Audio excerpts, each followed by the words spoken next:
let's keep it moving. Obviously, there's a lot of talk about the Charlos recently. Jamel. Yeah. It's interesting, right?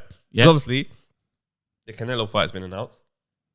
But surprising Charlo. It wasn't the Charlo we thought was coming. Yeah.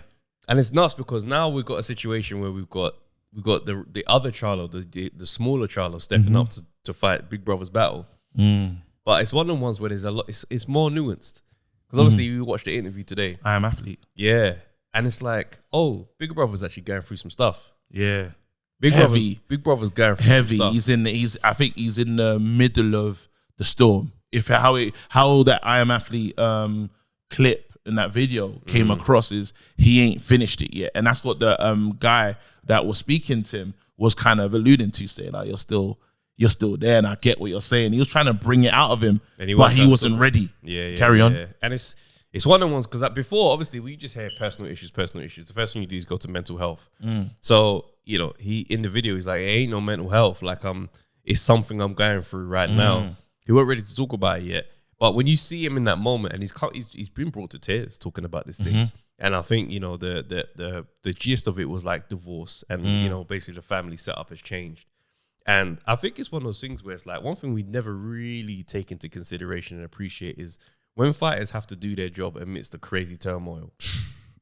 Like, it's not a joke. It's not a game. Like, we talk about having to do stand-up when we're, going through some stuff.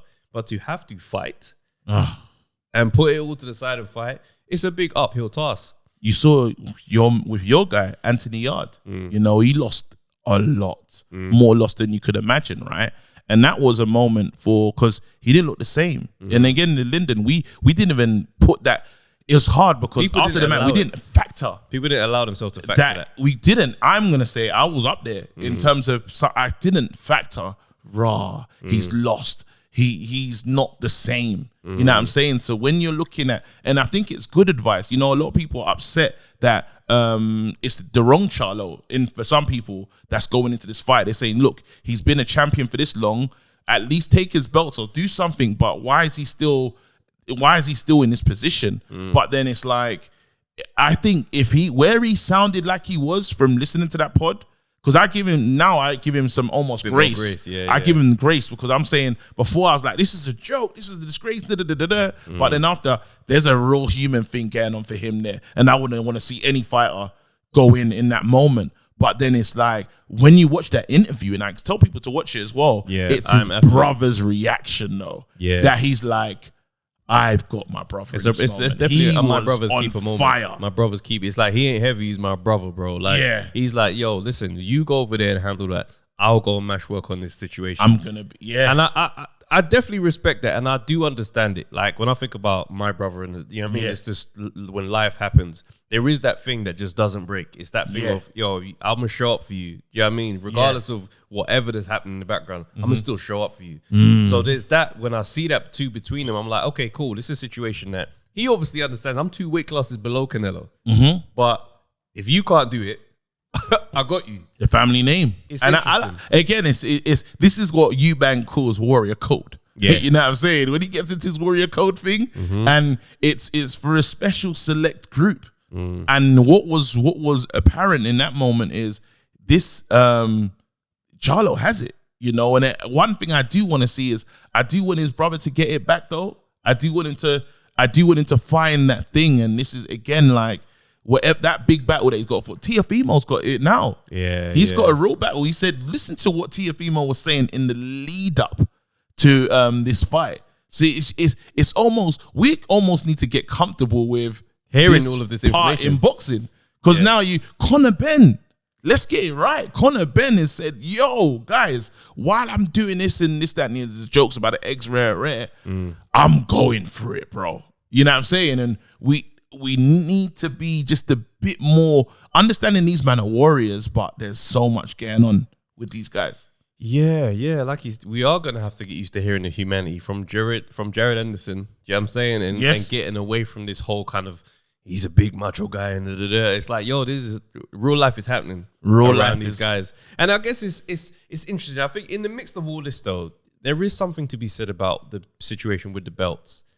Like, life can happen to anyone at any time, but the sport still is a sport and it's not a personal exchange. Yeah. So it's like when the titles are kind of held up, and it's like another situation is with Tyson Fury, and no mandatory's been called, and there's no glaring personal issues where you'd say, oh, Tyson Fury is going through. There is nothing, but there's no mandatory being called. So it's like I do have complete sympathy for Charlo, and I feel like it'd be nice to see you come back from it. But the belt, do you know how you fix that though? There needs to be something formulaic or a formula that says at this point in this moment, if this hasn't happened, the belts have to be taken.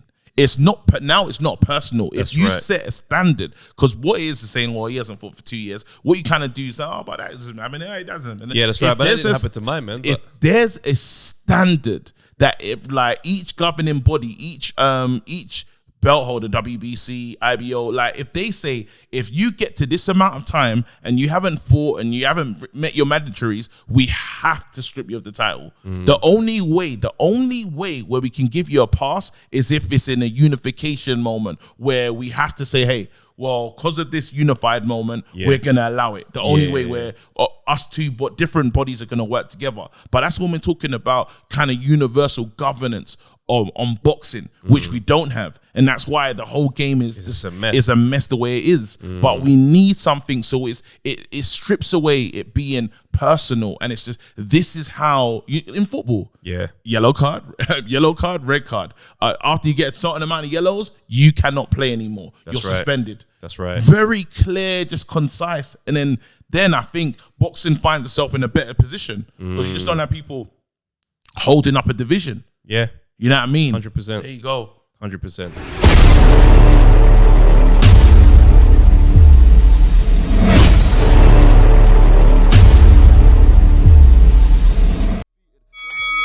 do another one. Yo, people, thanks for watching the Undefeated podcast. Make sure you like, subscribe, share, leave a comment, and all that good stuff, man. This is the place to be.